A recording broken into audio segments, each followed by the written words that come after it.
एक गांव में सोनम नाम की एक लड़की अस्पताल के बाहर छोले बेचा करती थी। गर्मा गर्म छोले ले लो, चना जोर गरम बाबू, मैं लाई मजेदार चना जोर गरम, इसमें डाला है बढ़िया मसाला, इसे खाएगा दिल वाला, ले लो चना जोर गरम। सोनम के छोले खूब बिका करते थे। अस्पताल के मरीज जब ठीक होकर बाहर आते तो वे एक बार सोनम के छोले जरूर खाते। अस्पताल के बाहर पिंकी नाम की एक पापड़ बेचने वाली भी आती थी। पिंकी के पापड़ कम बिका करते थे, इसलिए वह सोनम से बहुत चिढ़ती थी। गर्मा गर्म छोले, सड़े बुरे छोले, पता नहीं कितने दिन पुराने बासी छोले उठा लाती है ये सोनम सड़ेलिया। मेरे छोले तेरे गंदे सड़े पापड़ों से तो अच्छे ही हैं। सच बता, कितने दिनों से नहाई नहीं है? सोनम शाम को घर लौटकर अपनी बूढ़ी बीमार माँ की सेवा किया करती थी और उसे दिन भर की बातें भी सुनाती। अम्मा, आज एक अमीर ग्राहक ने मुझे 100 रुपए की टिप दी। ये क्या होता है? जब कोई खुश होकर कुछ एक्स्ट्रा पैसे देता है तो उसे ही टिप कहते हैं। बेटी, तू अपनी शादी के लिए कोई लड़का ढूंढ ले। मैं तो कहीं उठकर जा भी नहीं सकती। पहले तुम पूरी तरह स्वस्थ तो हो जाओ, तब मैं अपनी शादी कर लूंगी। सोनम की माँ का स्वास्थ्य दिन पर दिन बिगड़ता गया। एक दिन उसे अपनी माँ को लेकर अस्पताल जाना पड़ा। पिंकी यह देखकर बहुत खुश हुई। सोनम की अम्मा अस्पताल में है, वो अब छोले बेचने नहीं आ पाएगी। तब तक मैं छोले का धंधा जमा लेती हूँ, ऐसा बढ़िया मौका फिर नहीं मिलेगा। पिंकी ने पापड़ बेचना छोड़ दिया और छोले बेचने लगी। लेकिन पिंकी के छोले का स्वाद लोगों को पसंद नहीं आया और पापड़ की तरह उसके छोले भी बहुत कम बिके। उधर सोनम की माँ की तबीयत ठीक हो गई और वह दोबारा छोले बेचने आ गई। सोनम के वापस आते ही उसके पास ग्राहकों की भीड़ लग गई। मैंने छोले बेचे तो किसी को पसंद नहीं आए, और इस सड़ेलिया के छोले देखो, लोग कैसे लपालप खा रहे हैं। इसे और इसके ग्राहकों को मजा चखाना पड़ेगा। पिंकी चुपके चुपके सोनम पर नजर रखने लगी। एक दिन जब सोनम अपनी छोले की टोकरी बाहर रखकर टॉयलेट के लिए अंदर गई तो पिंकी ने उसके छोलों में खुजली की दवा मिला दी। उस शाम जिसने भी छोले खाए वह खुजली से परेशान हो गया। इस लड़की के छोले खाने से खुजली हो रही है, भगाओ इसे यहाँ से। लोग सोनम को अस्पताल के बाहर से भगा देते हैं। पिंकी यह सब देखकर बहुत खुश होती है। अब आया ना मजा। सोनम वीरपुर जाने वाली सड़क किनारे बैठकर रोने लगी। अब मैं अपनी माँ का इलाज कैसे कराऊंगी? सोनम के पास एक बुढ़िया खाना मांगने आई। बेटी, अपनी टोकरी से कुछ छोले मुझे दे दो, बहुत भूख लगी है। अम्मा, ये छोले मत खाओ, इनमें किसी ने कुछ मिला दिया है। मेरे पास 100 रुपए हैं, चाहो तो ये ले जाओ, कहीं से खाना खरीद कर खा लेना।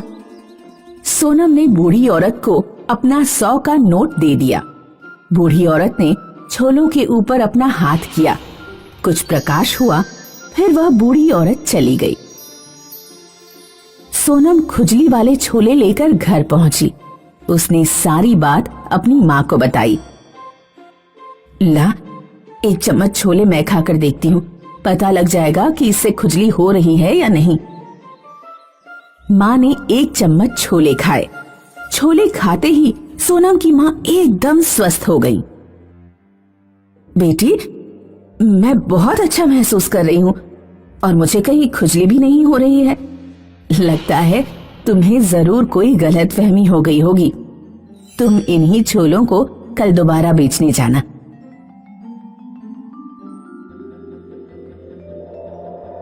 सोनम अगले दिन ही छोले लेकर अस्पताल के बाहर पहुंची।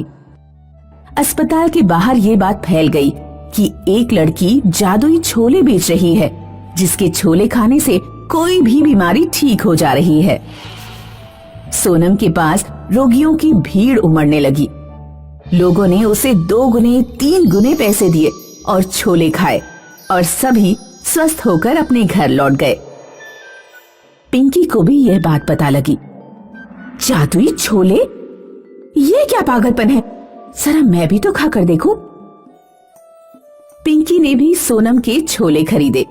जैसे ही उसने छोले खाए उसे भयानक खुजली होने लगी।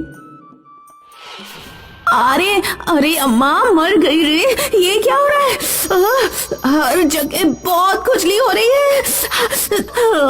मर गई रे, मर गई। सोनम ने देखा कि बूढ़ी औरत जिसे उसने 100 का नोट दिया था, दूर खड़ी मुस्कुरा रही है।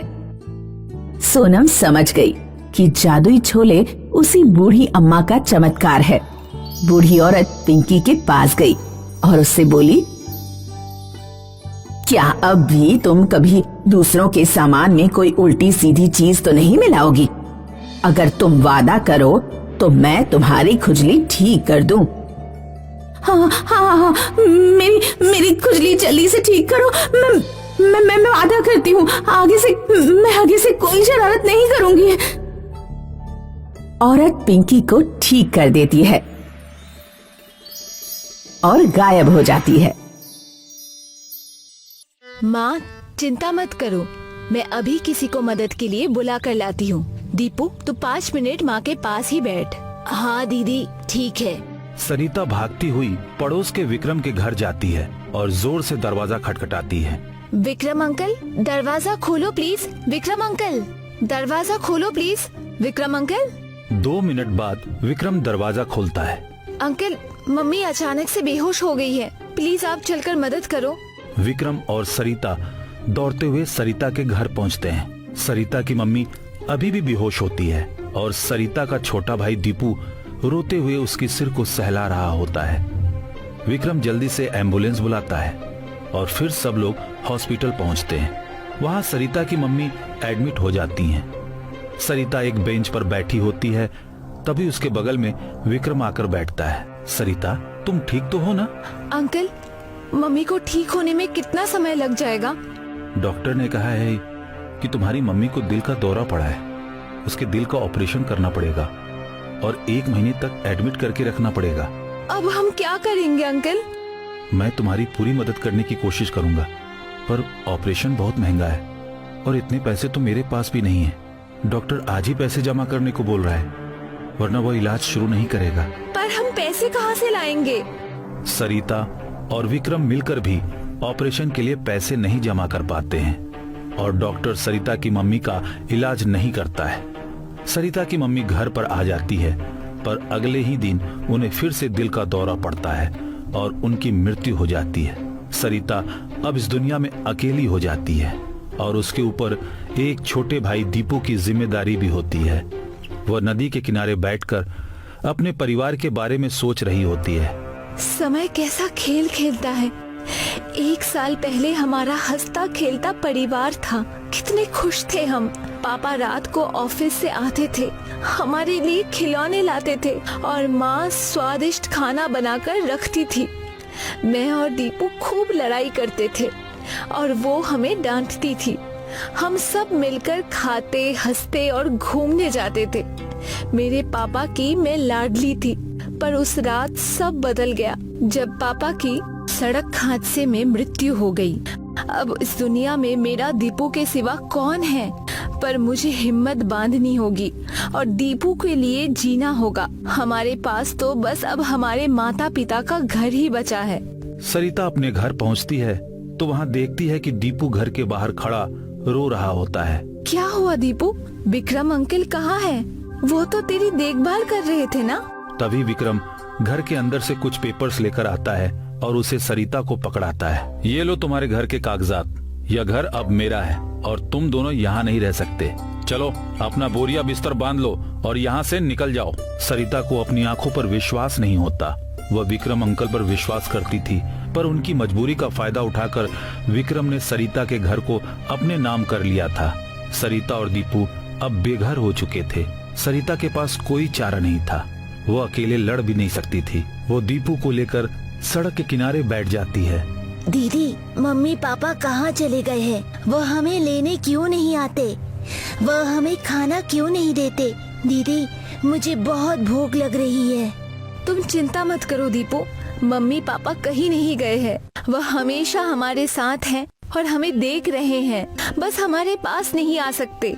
पर मैं हूँ तुम्हारे पास और हमेशा रहूंगी। अभी तुम सो जाओ, कल मैं तुम्हें पक्का कुछ अच्छा खिलाऊंगी।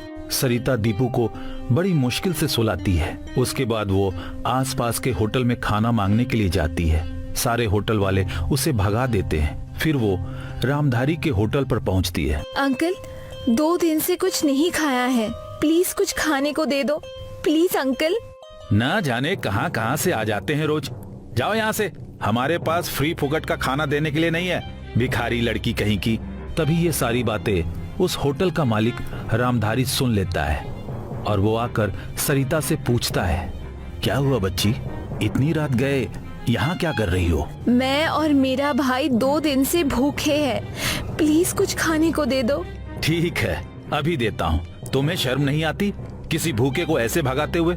जाओ, जाकर उनके लिए खाना लेकर आओ। तुम बताओ लड़की, तुम्हारे साथ क्या हुआ है? सरिता रामधारी को अपनी पूरी कहानी बताती है। सरिता की कहानी सुनकर रामधारी को बहुत दया आती है। वो कहता है, बताओ मैं तुम्हारी और कैसे मदद कर सकता हूँ? मैं खुद से पैसे कमाना चाहती हूँ। मेरी माँ ने मुझे बहुत अच्छे छोले कुलचे बनाने सिखाए हैं।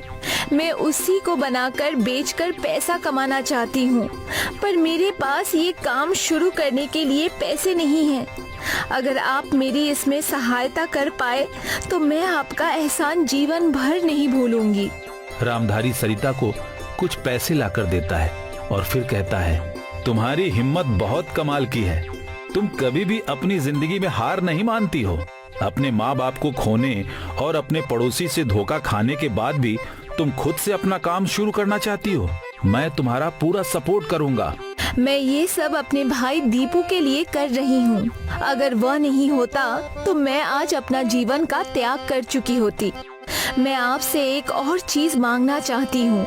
हाँ, कहो। मैंने होटल के बाहर एक पुरानी साइकिल रखी देखी थी, क्या मैं उसे भी ले सकती हूँ? मैं उस पर ही अपने छोले कुलचे का बिजनेस करूँगी।